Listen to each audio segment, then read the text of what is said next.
Assalamualaikum warahmatullahi wabarakatuh. Kembali lagi bersama saya Anwar Ibrahim akan mengungkap beberapa sejarah dan kata motivasi dari seorang orang yang mempunyai karismatik tersendiri.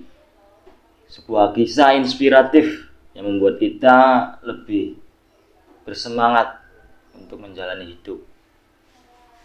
Syekh Syarif Hidayatullah, Sunan Gunung Jati, lahir sekitar 1450 Masehi. Namun ada juga yang mengatakan bahwa beliau lahir pada sekitar 1448 Masehi. Ayahnya adalah Syarif Abdullah bin Nur Alam bin Jamaluddin Akbar, seorang mubaligh dan mufasir besar dari Gujarat, India yang sangat dikenal sebagai Syekh Maulana Akbar bagi kaum sufi di tanah air.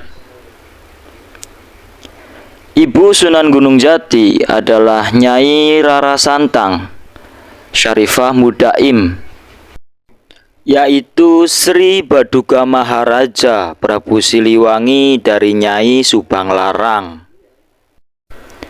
dan merupakan adik dari Kian Santang dan Pangeran Walangsungsang yang bergelar Cakrabuana atau Cakrabumi atau Mbahku Cirebon Girang, yang berguru kepada Syekh Datul Kafi, seorang mubaligh asal Baghdad bernama asli Yudhofi Mahdi bin Ahmad.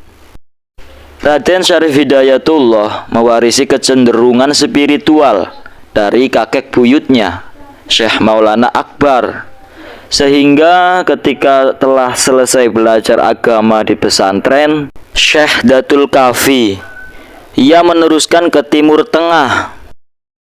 Tempat mana saja yang dikunjungi masih diperselisihkan, kecuali mungkin Mekah dan Madinah, karena kedua tempat itu wajib dikunjungi sebagai bagian dari ibadah haji untuk umat Islam.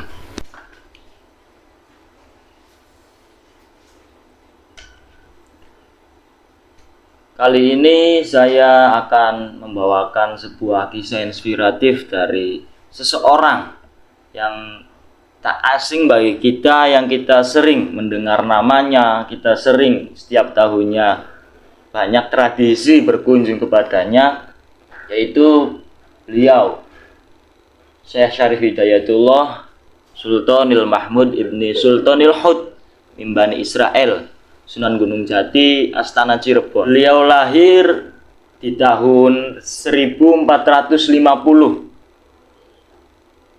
572 tahun silam. Berarti sudah 570 tahun silam beliau dilahirkan. Nah, lahirnya beliau itu pada tahun 1450. Ayah beliau adalah Syarif Abdullah bin Alam bin Jamaluddin Akbar, seorang mubaligh dan mufasir besar dari Gujarat, India. Gujarat itu daerah India. Berarti kalau di Indonesia itu Jakarta, kemudian Indonesia, seperti itu. Yang dimana ayah beliau itu sangat sangat dikenal juga di kalangan Indonesia. Yang biasa sering Indonesia masyhur dikatakan itu Syekh Maulana Akbar. Beliau itu yang terkenal namanya di Indonesia itu Syekh Maulana Akbar. Jadi dari garis keturunan pun Sunan Gunung Jati itu dari ayahnya adalah seorang yang hebat juga ternyata. Dari mufasir dan mubaligh, pendakwah yang hebat di kalangan India, Gujarat. Jadi pastinya pada setiap orang-orang yang hebat itu di atasnya itu juga ada seseorang yang hebat. Ada bahasa kalau banyak orang yang katakan itu titisan dari ayahnya seorang mufasir. Berarti mufasir itu penafsir, jadi mengartikan arti-arti. Itu beliau, ayah Sunan Gunung Jati. Dan juga mubaligh mubaligh atau pendakwah di zaman itu, di daerah Gujarat dan India. Gujarat dalam India maksudnya. Setelah beranjak ke sosok orang tua dari ayahnya, beliau juga mempunyai guru. Sunan Gunung Jati mempunyai guru di daerah Cirebon, pesisir pantai Cirebon itu, yang bernama Syekh Datul Kafi. Syekh Datul Kafi adalah sosok ulama juga yang menjadi guru beliau, guru Sunan Gunung Jati. Yang bernama asli Syekh Datul Kafi itu bernama Idhofil Mahdi bin Ahmad. Idhofi Mahdi bin Ahmad adalah nama asli dari beliau, Syekh Datul Kafi. Pastinya kita jarang sekali mengetahui nama-nama dari tokoh-tokoh hebat, karena di Indonesia ini banyak sekali ulama atau tokoh-tokoh inspiratif di desa-desa, di kecamatan, bahkan di kota di Indonesia. Itu banyak yang menyamarkan dari kata-kata nama julukannya, kayak Syekh Gentong, seperti kayak di daerah Jawa Timur, Jawa Tengah itu banyak Syekh Benting, Syekh Sabdo Kencono, itu banyak sekali. Padahal itu hanya julukan di daerah situ yang masyhur orang-orang Jawa dahulu itu, agar enak didengar, cepet ingat untuk didengar itu dengan nama-nama yang aneh. Kayak Sunan Kalijaga itu bukan nama asli Sunan Kalijaga. Sunan Gunung Jati itu bukan asli Sunan Gunung Jati. Syekh Datul Kafi itu bukan nama aslinya, melainkan nama asli beliau Idhofi Mahdi bin Ahmad.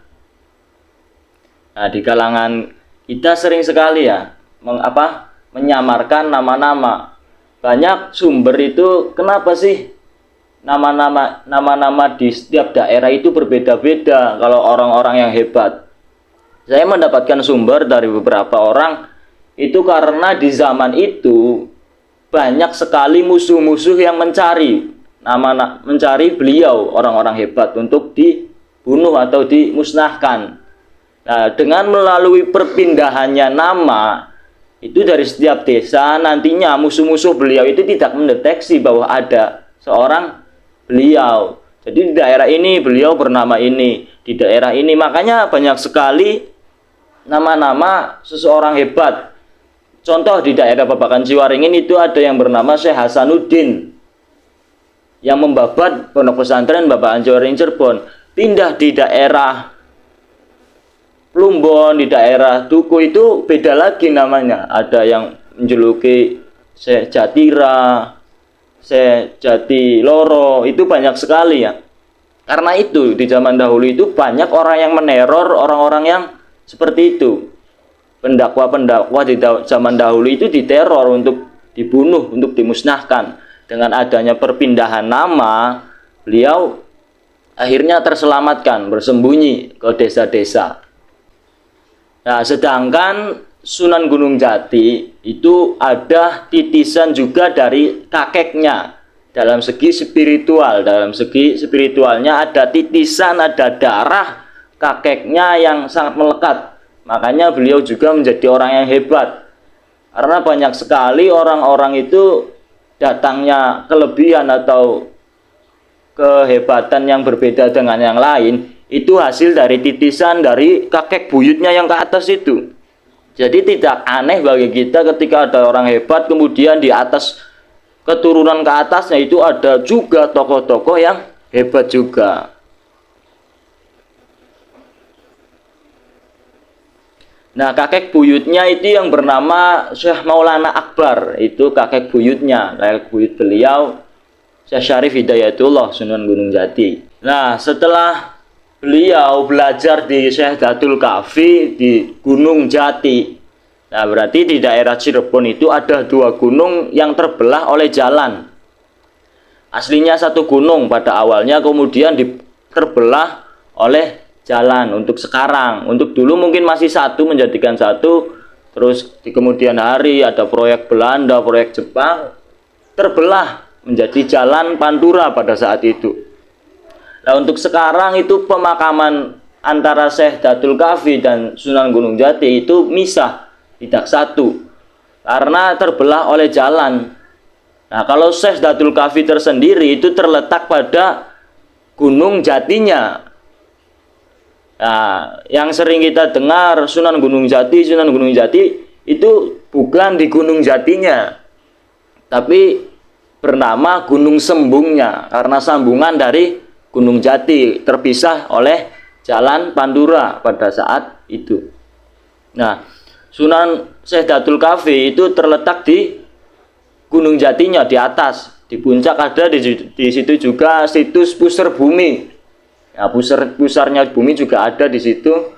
Nah, beliau di atasnya. Sekarang sudah baik sekali dalam tata letak pemakamannya. Sangat indah ya, banyak sekali wisata-wisata religi yang setiap tahunnya bahkan setiap bulannya berziarah kepada beliau.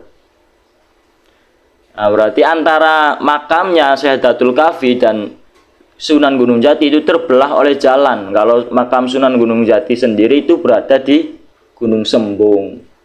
Nah, setelah beliau belajar di Syekh Datul Kahfi, kemudian melanjutkan studi pendidikannya ke Timur Tengah, ke daerah sana, Timur Tengah.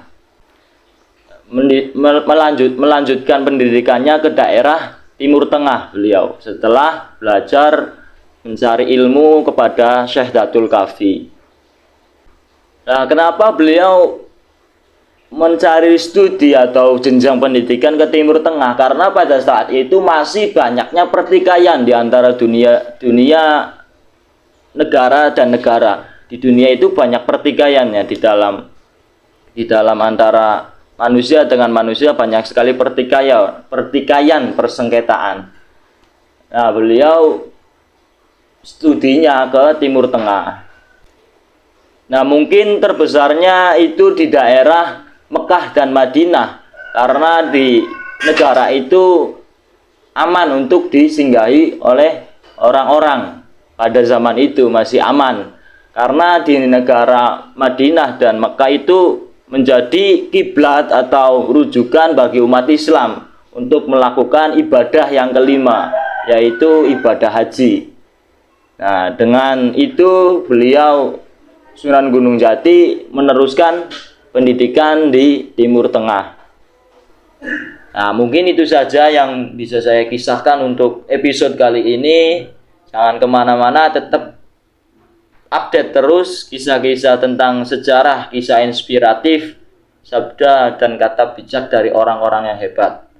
Pastinya dari kata yang saya ucapkan, tutur yang saya bicarakan, banyak sekali kekeliruan atau beda dalam segi kisah. Saya pribadi yang banyak sekali kesalahan, kurang lebihnya mohon maaf. Sekian dari saya. Wassalamualaikum warahmatullahi wabarakatuh.